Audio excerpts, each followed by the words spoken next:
During this presentation, we are going to be looking at groundbreaking clinical research revealing the effectiveness of therapeutic seating in reducing pressure injuries. I'm Martina Tierney, occupational therapist and clinical director at Seating Matters. I've been an occupational therapist for over 30 years, and during that time, I struggled to find suitable seats and chairs to meet the needs of my clients. So I decided, together with my husband, to design a range of therapeutic clinical seating that would improve posture, that would redistribute pressure and improve pressure injuries, that would help the caregiver and the patient in the chair. During my career as an occupational therapist, I worked across a range of settings, including long-term care and the acute setting. So the objectives of today's presentation is to discuss the impact of clinical therapeutic seating in long-term care by reducing pressure injuries, reducing falls and sliding, which is a major problem in long-term care, improving the patient's function and reducing the nurse or carer input, and increasing the time that the resident spends out of bed. So what are the challenges in long-term care?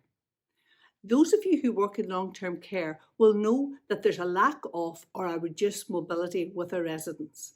Therefore, this may lead to increased falls, increased risk of pressure injuries, increased risk of infection, including respiratory and urinary, contractures, reduced functional ability, so they're very dependent on the caregiver, digestive issues, increased dependence on carers, and they spend much more time in bed. They also have reduced cognitive function, and this reduced cognitive function may lead to confusion and disorientation, agitation and restlessness, an increased risk of falls, sliding from chairs, attempting to get out of bed, limitation in functional ability, an increased need for supervision, and an increased dependence on staff. Now, to compound this problem, COVID-19 has had a huge impact on long-term care residents. And the evidence coming from Europe that's beginning to emerge is reporting that people most severely affected by COVID-19 will have prolonged hospital stays, often spending much of this time in bed, which contributes to functional decline. Fatigue and ongoing respiratory problems are common, and there is an emerging suggestion that the high inflammatory burden associated with the virus can induce vascular inflammation and cardiac problems. We already know that such physical problems have a severe limiting impact on a person's ability to function, and a significant number of people experience cognitive and mental health difficulties post-acute illness. So the challenges that we have in long-term care have now been compounded by the impact of COVID-19. The World Health Organization exposes the critical importance of patient rehabilitation. They say that we see that critically ill patients can become physically weakened quickly and quite severely, so therapy input is already proving vital. This means that we need to start rehabilitation early, and part of that rehabilitation is getting the person out of bed as soon as possible. So what we're going to look at now are the benefits of early mobilization. Early mobilization appears to decrease the incidence of ICU acquired weakness. It improves functional capacity and increases the number of ventilator-free and discharge to home rates for patients with a critical illness in the ICU setting. So, what does early mobilization do for your residents? It speeds up their rate of recovery. It reduces the time spent in ICU. It speeds up hospital discharges. It reduces dependency on nursing staff, therefore there's less pressure on the staff. It improves the long-term functional outcomes for patients. It reduces psychological impact of prolonged bed rest and isolation and reduces the cost of care. So part of early mobilization is getting the resident out of bed early. Now, we've seen here in Europe that a lot of the clients in care homes who did not have COVID Also, we're spending increasing a number of hours in bed due to the severe pressure that staff are under. So it's important now in the post-COVID area to try to get as many people out of bed and sit out for as long as possible, because the benefits is that it improves the respiratory function. The research that we carried out showed a massive increase in oxygen saturation levels for clients who were sitting out. It builds up their muscle strength and increases their stamina. It encourages the person to get ready for standing and walking. Sitting out increases functional independence in feeding and drinking, and it reduces the risk of pressure injuries, either by the client changing their own position or by regular change of position using tilt and space facility on the chair. Now, I will demonstrate that facility later to show you how tilt and space is effective in redistributing pressure and helping to reduce pressure injuries. Sitting out also improves psychological well-being. The resident will become more interactive with others. There's less isolation, better eye contact, and improved communication.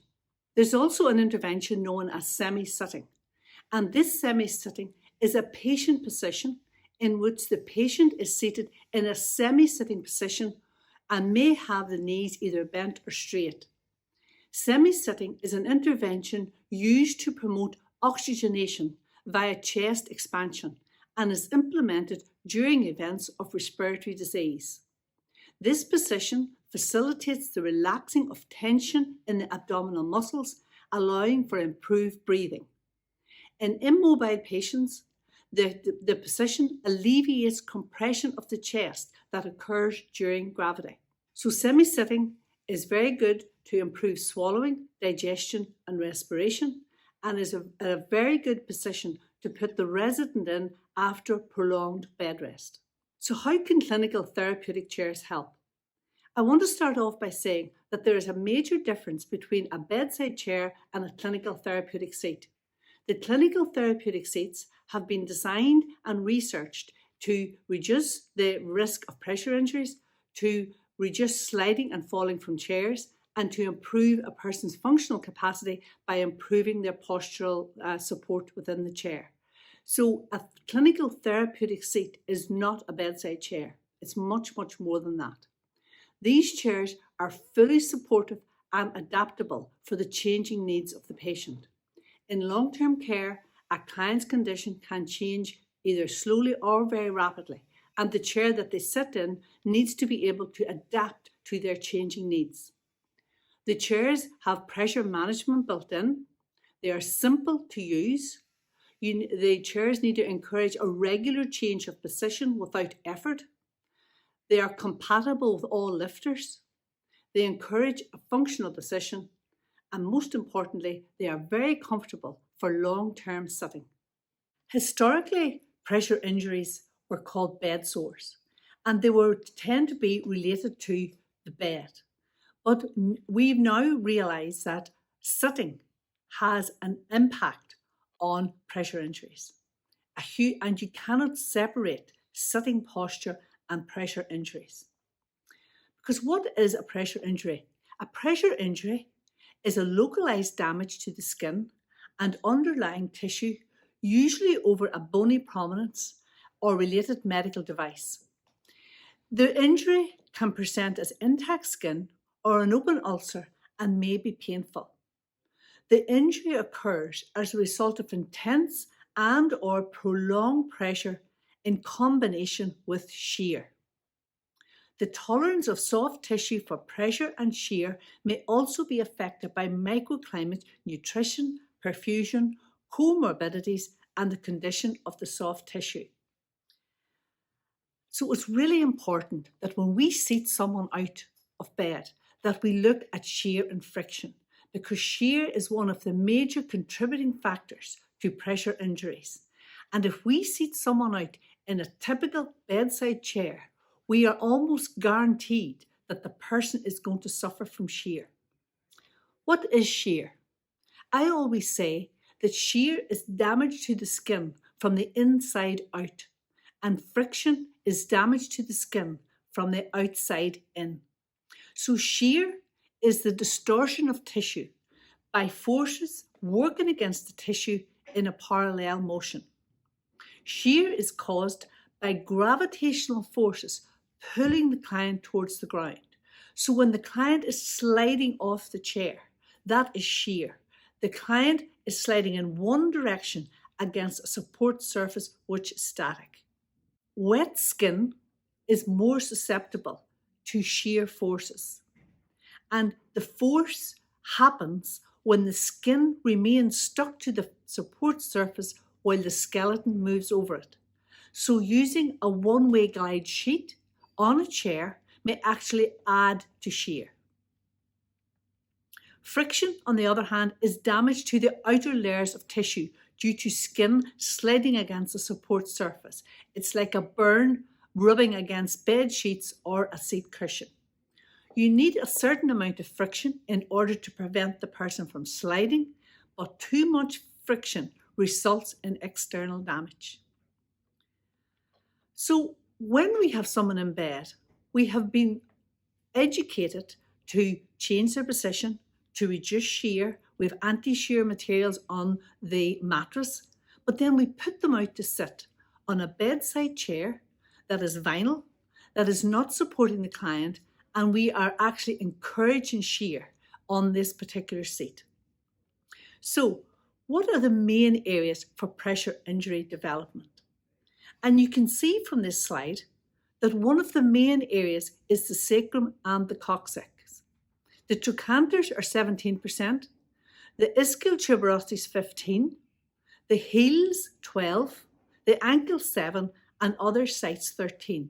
But the sacrum and the coccyx account for 36% of all pressure injuries. Now, these are not all happening in bed. In a large portion of patients, these are happening in the chair because the client is sliding in the chair and the chair has not been designed to meet their needs. You cannot put a vulnerable person sitting out in a standard bedside chair without causing some of these issues. When we seat someone out in the morning in a chair, in a bedside chair, the weight distribution is 75% of the weight is going on 8% of the body, which is leading to high interface pressure. The buttock region takes 75% of the weight, the feet take 19%, the back takes 4%, and the arms take 2%. Now that is in a standard bedside chair. But the difference between a standard bedside chair and a clinical therapeutic seat is that we can use the seat to redistribute the pressure. So we can actually add more weight onto the back, which is going to alleviate the weight that's going through the buttocks, the thighs, and the sacrum. These statistics here are related to the standard bedside chair. When we put someone out in a bedside chair, there are forces at work on the body. And these forces are destructive. And these forces are damaging the body. So there's tension, compression, shear, friction, bending, and torque. And torque means twisting. So we can see from the next photograph here that this lady is suffering from a lot of these forces. So there's bending, there's shear, there's friction.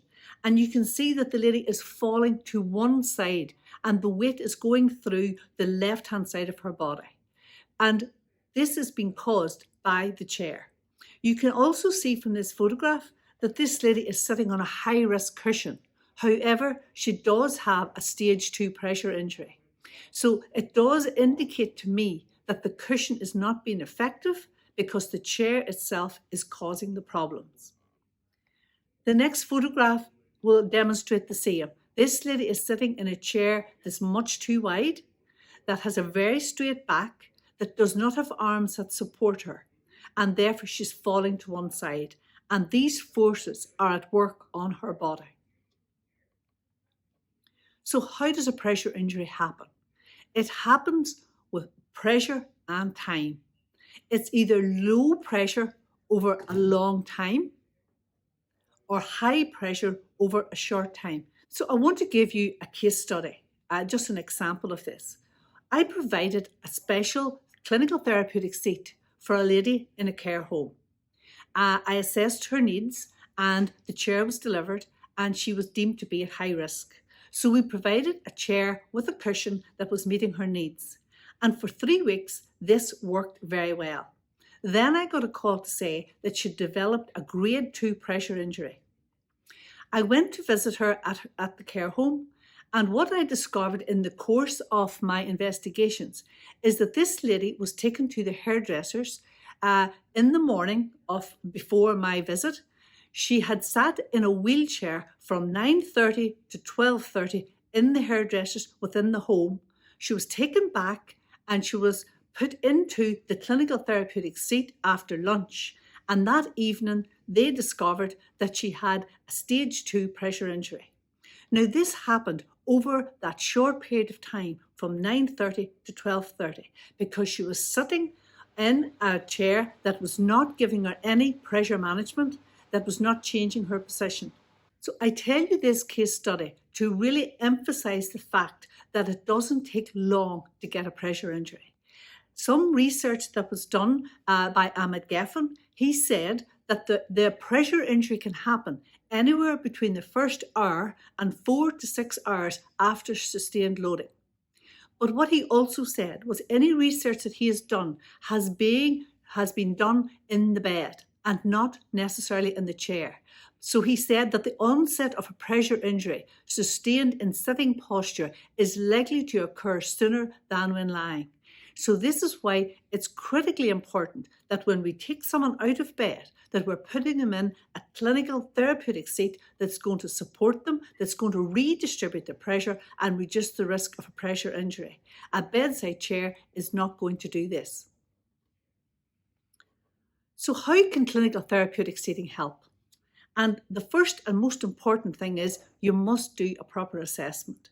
If you do a poor assessment, you're going to get a poor solution. So what are the principles of pressure redistribution in a chair? And what we need to do is we need to maximize the surface area. And we want to minimize peak pressures by shifting the weight to non-bony areas. So when the person sits up on a standard chair, the bony area is taking all the weight. If we put them in one of the clinical therapeutic chairs, we can tilt the person back slightly, which means the weight is going onto the back. So that's offloading the bony areas. You want to use shear and pressure reducing materials. For example, a Dartex multi-stretch fabric will allow for the person for immersion and envelopment, which is crucially important to stabilize the pelvis. Tilt and space in the chair will change the pressure redistribution. Recline will offer more distribution and comfort, but recline on its own can cause shear and friction. So I would very, very seldom recommend a reclining chairs for clients that need postural support, because when you open up the back angle of a chair, you can cause sliding unless you're using it in combination with tilt and space. So when we talk about pressure management in chairs or in beds and mattresses, we talk about pressure redistribution, which means we're taking the weight off the vulnerable areas and we're offloading the bony prominences. So when a client sits down on a cushion, it needs to have two properties. The cushion needs to allow the bones to emerge into the cushion. And what happens there is that stabilizes the body. I'll demonstrate this later in a demo. And also envelopment, which is the ability of the support surface to conform or mold around the body irregularities. Poor envelopment leads to high interface pressure. And what I mean by that is if you put someone out on a chair that has a vinyl covering, a very taut vinyl covering, the bony prominences are not going to emerge into the seat, and therefore you're going to cause high interface pressure. There's also going to be a lot of movement, so that's going to cause shear and friction. So envelopment helps to redistribute pressure and reduces the risk of a pressure injury. The other feature of a clinical therapeutic seat, which is vitally important, is tilt in space. And we have the ability to have 45-degree tilt, which has been proven to offload the ITs. 30-degree tilt is a good position to increase function, but also it does help to offload, but not as much obviously as the 45-degree tilt. In tilt and space, the chair tilts backwards and the seat, the angle of the hips and the knees remain static. And I'm going to demonstrate this to you later on. So the other feature is recline. And recline is a very important feature because it opens up the back angle of the chair, and that accommodates anybody with restricted hip movement. So if they have tight hips or a limitation in hip flexion, you need to be able to open up the back angle. If we open up the back angle, that will reduce sliding, but you always use it in combination with tilt and space. So how do we prevent pressure injuries in seating? First of all, we need to do a proper seating assessment. Secondly, we need to provide an individualised seat for that person, which is not necessarily a bespoke chair. So the good thing about the clinical therapeutic seats that I have designed is that they are adjustable to meet the needs of a wide range of clients. So the same chair can be used in a multi-care environment, but we need to make sure that it has been set up for that person so that we've reduced the back height, the seat height, and we've made it to suit that individual person. We need to ensure a regular change of position in the chair. Historically, people are changed in bed, their position is changed in bed, but we put them out to sit, and we haven't been taught that it's very important that they get a regular change of position while they're sitting out. We need to also inspect the skin, and education is very important, not just for the patient or the resident in the chair, but for the care staff as well. And one of the main things when you sit someone out in a chair is to maximise the contact with the seating surface. Get as much of the body in contact with the chair as possible. And that will take me into the 4 principles of therapeutic seating. So the principles of clinical therapeutic seating are to load the body, to provide postural support, to allow effective repositioning, and to use an appropriate surface or cushion for the person to sit on. Now, these principles are really the guidelines for good sitting and good pressure management in sitting. So what does load the body mean? Load the body means to maximise the body's contact with the seating surface. So what I want to do is I want to get as much of the body in contact with the chair as possible. When we do this, we spread the weight over a large surface area and we reduce interface pressure and therefore reduce the risk of pressure injuries. So I'm going to show you examples here of poor loading. So the lady on the left is sitting in a chair that's much too wide, so only part of her body is in contact with that chair. The gentleman in the centre of the photograph has no support from the mid-back right up to the top of his head. And the lady on the right-hand side of your screen does not have her feet supported, and she's sitting on a chair where the armrests are not giving her support. So these clients are showing examples of poor loading. So this slide here is going to show an example of a before and after of improved loading. This is the same client. On the left-hand side of your screen, you can see that she's sitting in a riser recliner chair, which is a fairly common chair in long-term care.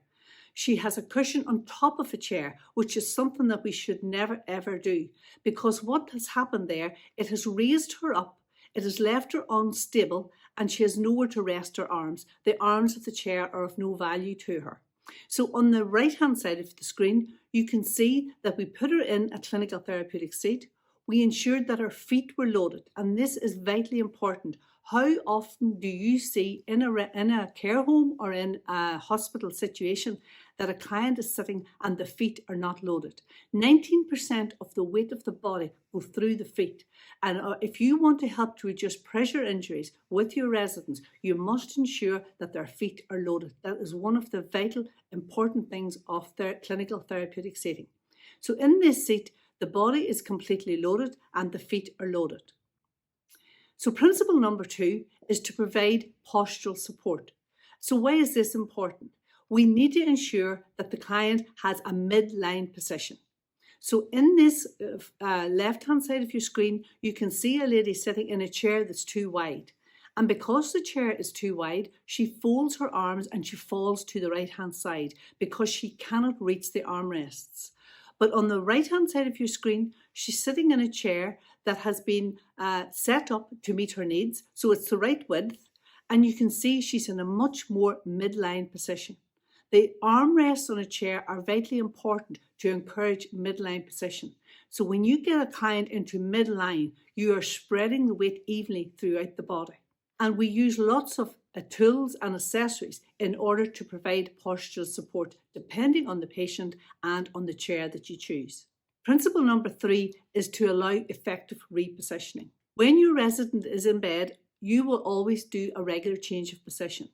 But when you sit the client out in a chair, it's not always followed through. But it's very important that when the client is sitting on a chair, that they get a regular change of position. Either they do it themselves by standing up if they're able to, or you use tilt and space in order to redistribute pressure. I will demonstrate this later. Then principle number 4 is to use an appropriate surface. I always say that the cushion is number 4 in the 4 principles, because if you don't do 1, 2 and 3, it doesn't matter how good a cushion is, it's not going to be effective and you're not going to get the outcome that you want if you don't adhere to principles 1, 2 and 3. I just want to reiterate here at this point that you should never put a cushion on top of an existing cushion. I will demonstrate to you in the clinical therapeutic seats that I've designed that you remove the cushion if you want to upgrade the cushion. You never put a cushion on top of a cushion. So the core of the presentation is about pressure injuries, and we're going to look at how seating can help reduce pressure injuries. So we want to reduce shear and friction by stabilizing the body. When a client slides down a chair, it's causing shear, and we all know that pressure injuries is caused by pressure and shear. And continual sliding is going to cause shear and friction. We want to encourage a midline position by providing postural support. We want to fully load the body, encourage regular change of position by using tilt and space, ensure that the cushion is adequate to provide pressure redistribution, and never put a cushion on top of an existing cushion. So effective repositioning will be tilt and space, or asking the client to stand up themselves. This is a lady sitting on a fairly standard resident chair. She's on a special cushion because she has a category 2 pressure injury. Now, she is falling to one side, so the weight is going through one side of her body, and you can see that her feet are not properly loaded. So in a chair that's too wide, the client tends to fix their posture. And they do this by crossing their arms and crossing their legs. And you can see that that's exactly what she has done here. So this lady was in our research group, but she was in the control group. So we didn't have any input into her care. What we noted during the 12 weeks that we observed her was that the care home kept changing her cushion in order to treat the pressure injury. And therefore, they were not looking at the complete chair. And they didn't get an improvement in her skin because they weren't looking at the complete chair. Now, I'm going to show you Billy, and Billy is sitting in this chair. He has a fixed kyphotic spine. He falls to the right-hand side. He has evidence of a pressure injury. There's difficulty feeding him due to his posture, and there's poor loading in the chair. If we look at him from this side, you can see that his head and neck are not loaded, and he's falling to the right-hand side. And these photographs demonstrate poor loading of the body. So we put him in a tilt and space, very supportive chair. Because of his kyphotic spine, we needed a chair that was going to come round his spine and support his spine. A straight back chair is not effective for somebody with a fixed kyphotic posture. You can see in this chair, we were able to bring the chair round his spine. We were able to load his spine properly. We were able to load his feet. And what we found with this client was a reduction in pressure injuries. His skin started to improve because we were able to use tilt and space to change his position regularly. It improved his functional ability. His breathing became better, his oxygen saturation levels improved, and the caregivers reported that it was much easier to feed him in this position. So that's his before and after position. I showed you this lady before. This lady, Margaret, has a kyphosis. She has a dense left hemiplegia. She has a grade 2 pressure injury, poor loading of the body, and a high risk of falls.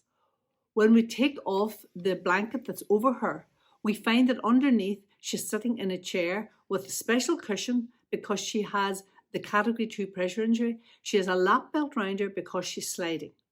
But this chair and what the care staff have tried to do is not being effective because they're not looking at the source of the problem. And the source of the problem is that she's not loading properly in the chair. You can see in this photograph here that the arms of the chair are way out of her reach. And the arms of the chair are very important to encourage a midline position and even weight distribution. These things are essential for pressure management. So here's some more photographs of her in her existing chair, and you can see her feet are not loaded. And that, as I said, is a vital feature of any therapeutic seat.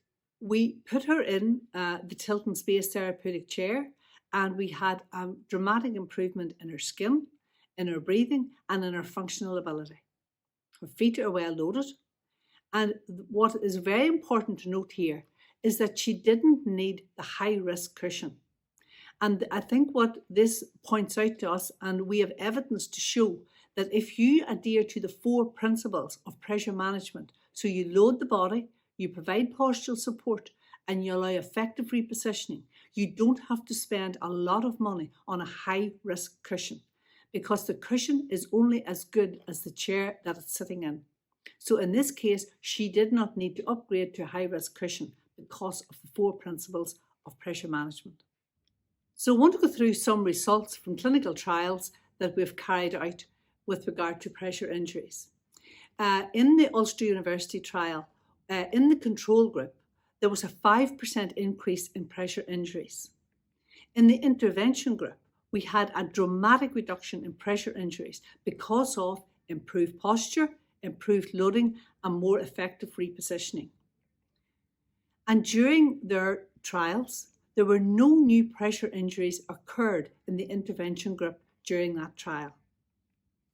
And I think this is a very important slide because there was a decreased need for specialised cushions. The provision of high-cost specialised cushions in the control group increased by 60%, but the pressure injuries increased by 5%. In the intervention group, the use of high-cost cushions reduced by 92%, as well as a marked improvement in skin and a reduction in pressure injuries. This really does point out to us that it is not the cushion that is the key to reducing pressure injuries. It's the cushion in combination with the 4 principles of pressure management. So the clinical results from the Camilla study showed us a 75% reduction in pressure injuries, and time spent in bed was reduced by 31%. This presentation is primarily on the effectiveness of clinical therapeutic seating to reduce pressure injuries. But I want to also look at falls and sliding, because falls and sliding also cause pressure injuries. So we need to reduce falls and sliding if we want to reduce pressure injuries. The statistics are that in the nursing homes in the USA, deaths due to falls in nursing homes make up 20% of the deaths in the same age group. In a typical year, a nursing home with 100 residents reports about 100 to 200 falls, and about 1,800 individuals living in nursing facilities die from falls in any given year. So falls is a huge problem in long-term care, and the sliding causes shear, which is adding to the risk of skin damage. So how do we reduce falls and sliding and sitting? And proper assessment is the key. You need to get someone in to do a proper assessment of your client. The key to reducing falls and sliding is to stabilise the body and to lower the centre of gravity. So that means providing a chair where the person's pelvis is lowered into the chair, and that stabilises the body. We need to load the body fully. We discussed loading earlier, so to get as much of the body in contact with the chair as possible. Provide postural support, increase comfort, and therefore increase functional ability. So I'm going to take you through some case studies of clients who were falling and sliding and how clinical therapeutic seating has helped. So this is a resident in a care home, and you can see that in this posture she is sliding from the chair. And the damage here is that she is causing shear on her skin. Her feet are taking a lot of weight through the heels because of the position of her body. And also she's at a high risk of falling onto the floor. This client is mobile. She uses a walking aid, but in order to get to that position, it takes 2 people to stand her up from this particular chair. When we assessed her and put her in a clinical therapeutic seat, you can see the difference that this has made. Her feet are loaded, her body is fully loaded, and she's no longer sliding. So we've reduced shear and friction. We've reduced the risk of her falling onto the floor, and we've increased her functional independence because she can now get out of this chair without assistance. This is another gentleman in long-term care who is sliding from the chair. He's continually sliding down the chair, and they have a lap belt across him, you can see, in order to prevent him from getting onto the floor. So again, what we've done is we've put him in a chair that lowered his pelvis and stabilized his pelvis and then reduced the shear and friction. We made sure that his feet were loaded, which is a very important principle of pressure management. And you can see the before and after photograph that he's much more stable in the after photograph. So again, the 4 principles of clinical therapeutic seating that will help to reduce falls and sliding is to load the body, to provide postural support because then that stabilizes the body, allow effective repositioning, and use an appropriate surface. This is another lady in long-term care. Now this lady has agitation and confusion, and she is constantly trying to get out of the chair. And in order to prevent that, the care home have put a lap belt, as you can see in the photograph, between her legs, which is not a very comfortable position. You can also see that her feet are not loaded in this chair, and she's in a continual state of agitation. However, when we seated her appropriately, lowered her pelvis, we loaded the body, we ensured that she was getting effective repositioning, and you can see a huge difference that she's able to sit very well in this chair. She is not sliding, and the before and after photograph really speaks for itself. And what the caregiver said to us is she's much more comfortable in her new chair. She doesn't need to wear her lap belt anymore because she doesn't try to get out of the chair all the time. And what we discovered during our research was that there was a link between comfort and agitation. If someone was comfortable in the chair and felt secure in the chair, it reduced their agitation. So I want to show you some results from clinical studies that we've carried out. We carried out 3 separate studies. The first one was at St Camilla's, which is a long-term care hospital in Ireland. And in that trial, when we seated the person properly, when we adhered to the 4 principles of good seating and pressure management, we got 100% reduction in falls and sliding with the intervention group, who were assessed for clinical therapeutic seating and an appropriate chair provided. We also carried out a study with Ulster University here over 3 care homes in Northern Ireland. And during that trial, we found a 57% reduction in the use of lap belts and a reduction in falls and sliding from chairs.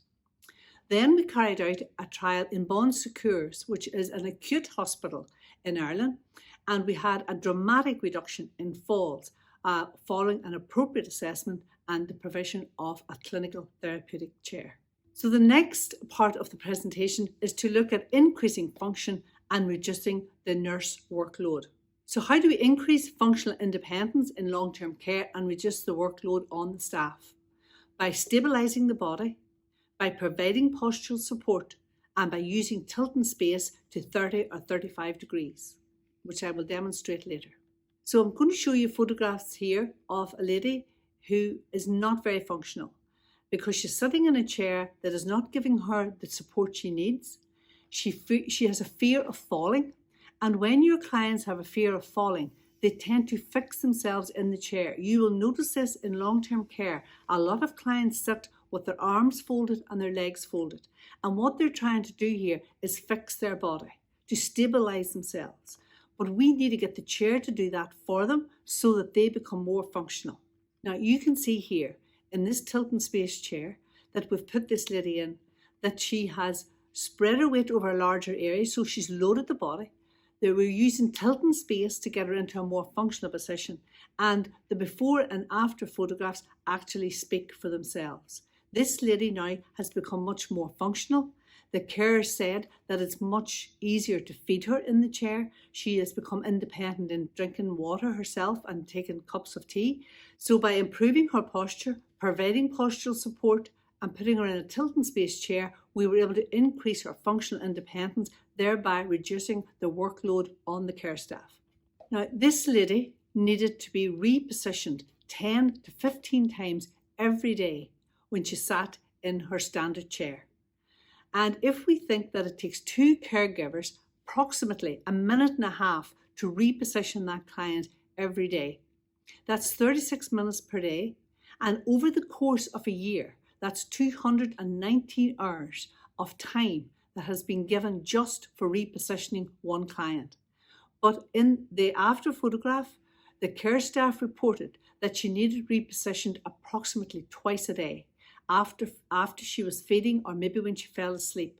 So by positioning this client in a tilt and space chair that is providing her with postural support, we improved her functional ability and reduced the workload for the care staff. We've talked earlier about the impact that COVID-19 has had on our residents and our patients. And what I want to point out is that if someone is seated properly in a clinical therapeutic seat, we're able to reduce the time spent in bed. And this is really important in order for them for rehabilitation. Early rehabilitation and early mobilization is very important for the post-COVID resident. So how do we reduce the time spent in bed? We need to provide a stable and safe environment in the chair where the client doesn't feel they're going to fall, that they don't feel that they're going to slide. And sitting is actually very hard work if they're sitting in the wrong chair. But if we provide the right position and the right environment for them, that will improve and increase the time they sit out. We want to improve the comfort in sitting by fully loading the body, and we want to change their position regularly. So I want to show you one case study. This is a lady who sat out for very short periods of time in this chair. You can see that she's in her room in the care home. She sat out for maybe 30 minutes to 60 minutes every day, and she was in quite a lot of pain when she sat out. She didn't feel supported in the chair. She felt the chair was uncomfortable, and we assessed her. We put her in a chair that has a deep seat that reduced the sliding. We lowered her pelvis, which stabilized the body, and we provided her with comfort and postural support. And therefore, she sat out for longer periods, and her pain level was managed much better. There was actually a marked reduction in pain medication for this patient when she was seated comfortably. In the St. Camilla's trials that we carried out in Ireland, a large number of patients actually spent long periods of time in bed. So here we have an example. Before she was reported to have fallen on a number of occasions. She was very agitated and called out for help a lot, and she returned to bed after sitting out for very short periods. When she was seated properly in a clinical therapeutic seat, she no longer needed positioning, she was not as agitated, and she sat out all day in her chair. Now, if you're going to sit someone out for long periods, you must ensure that they're getting a regular change of position. Some patients and some residents will be able to do this themselves, but maybe care staff will have to do that for them. And it's very simple, and I will demonstrate how you can do that later. This is another client who was bedbound and he had very severe pressure injuries. He never got out of bed. But when we assessed him for a clinical therapeutic seat, he was sitting out for 8 hours per day.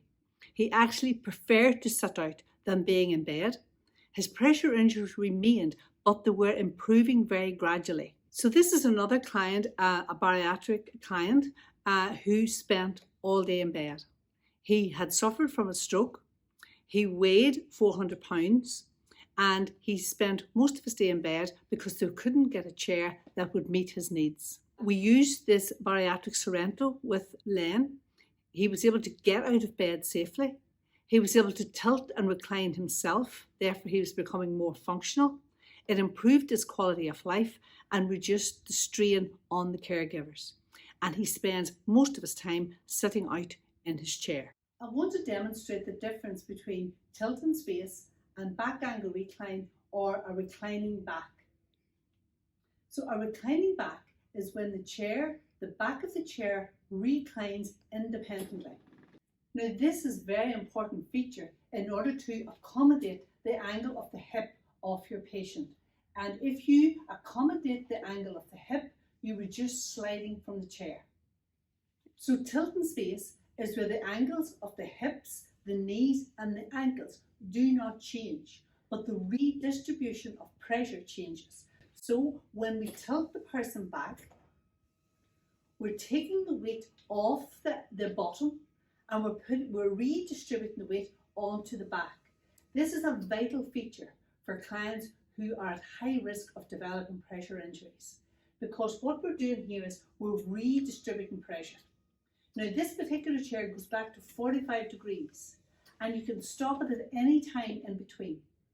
And it's also a very good position for functional. So you can bring it up to 35 degrees. It's a good position for clients who want to improve their functional ability. We've talked a lot about the benefits of tilt and space for redistributing pressure, for improving function. But sometimes we get a question, is tilt and space restraint? And I want to reassure you that tilt and space is not restraint, because tilt and space is a functional position to redistribute pressure, and it actually improves a person's functional capacity. We would never use tilt in order to keep someone in a chair. So rarely do we have someone in tilt and space that is actually mobile. And if they're in tilt and space, it's only for very short periods of time, because the tissue reoxygenates itself at least every 2 to 3 minutes. So if you're using tilt and space as a means of pressure redistribution, you don't have to keep the person in that position for very long. One of the 4 principles of clinical therapeutic seating is the change of position, a regular change of position. We would encourage that by using tilt and space, and the client can do it themselves. If they have the cognitive ability, they can change their own position, but even a small change of position every 1 to 2 hours is going to help to redistribute the pressure and reduce the risk of pressure injuries. So here is a very typical example of someone sitting with the feet not loaded. As you can see, Kathy is here, her feet are not loaded. 19% of the weight goes through the feet. So it's very important that we load the feet, and all the clinical therapeutic seats have a foot plate as standard to load the feet. It's also adjustable at the side, so for different leg lengths, it's important that you've got 90 degrees here at the knee if you can achieve that, and the feet are loaded on the foot plate. What I want to demonstrate here is how important it is not to put a cushion on top of a cushion.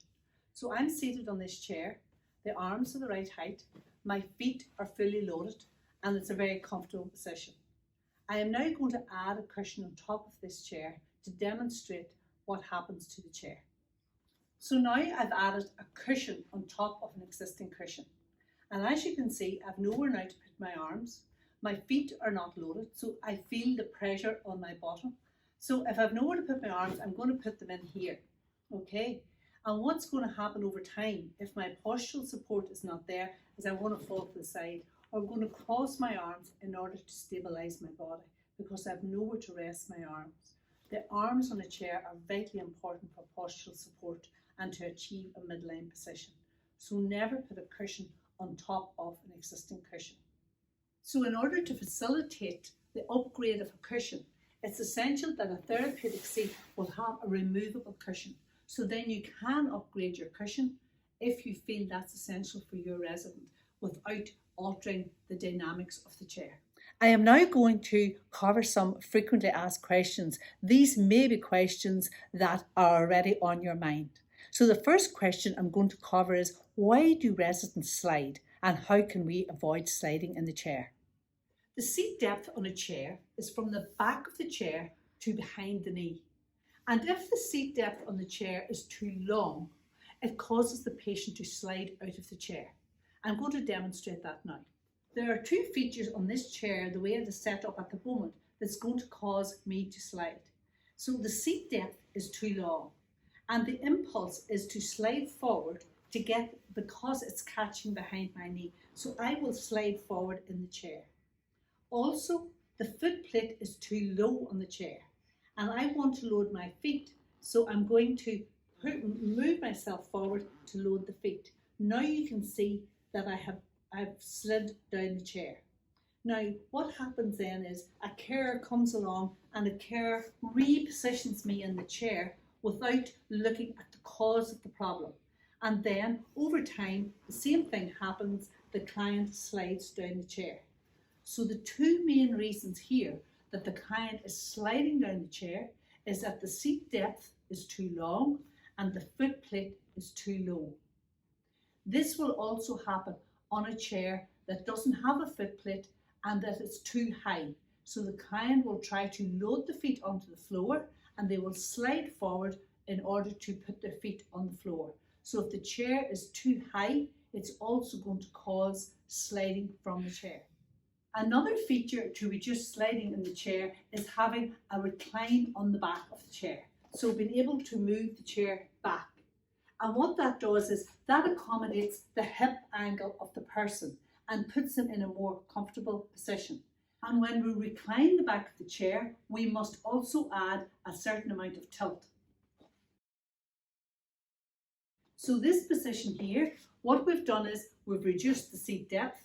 We've ensured that the foot plate is at the right height. We've opened up the back angle and we've used some tilt and space. This position and these techniques have been proven to reduce sliding from chairs. And when we reduce sliding, we reduce the shear and friction and the risk of pressure damage. The next question that is often asked is, how do you prevent someone from falling to the side in a chair, and why is it important to maintain a midline position? So I'm going to demonstrate that now.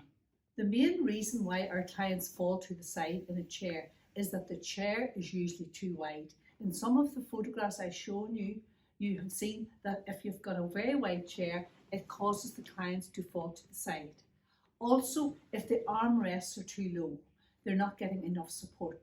So I'm going to demonstrate now how I can change this chair to give me enough support that I don't fall to the side. So what I've done here is I've raised the height of the arms and I've brought the arms in close to the body. So now you can see that I have arm support and I have support from the arm of the chair. So why is this important? If the chair is too wide, we're going to encourage the person to sit in an obliquity, which means they're sitting with the weight going through one side of the body. And the forces that I talked about in the presentation are at work on the body when the person is bent to the side. So we want to reduce those forces and we want to maintain a midline position. And how we do that is we reduce the width of the chair and we ensure that the arms are at the correct height. My next question is, how do you support a client's head in seating? Now, this is a challenge because the position of the head is vital for feeding, for swallowing, and for communication. So getting the head position supported is really important in seating. So this is often a challenge for seating, and it is getting the head position right. Because as I said, it's really important for feeding, for swallowing, your breathing, and for communication. So there are many accessories that you can use for good head positioning. But the vital and the most important thing is the position of the pelvis, because the position of the pelvis influences the position of the head. So when you transfer someone into a chair, it's vitally important that the pelvis is level. So you want to get the pelvis well back in the chair, and you want to get the pelvis in a midline position between both armrests, because that is your guide for postural support. And then the use of a headrest will enhance that posture. But the pelvis position is the crucial part of getting head control right. The clinical therapeutic seating can help in long-term care to reduce pressure injuries.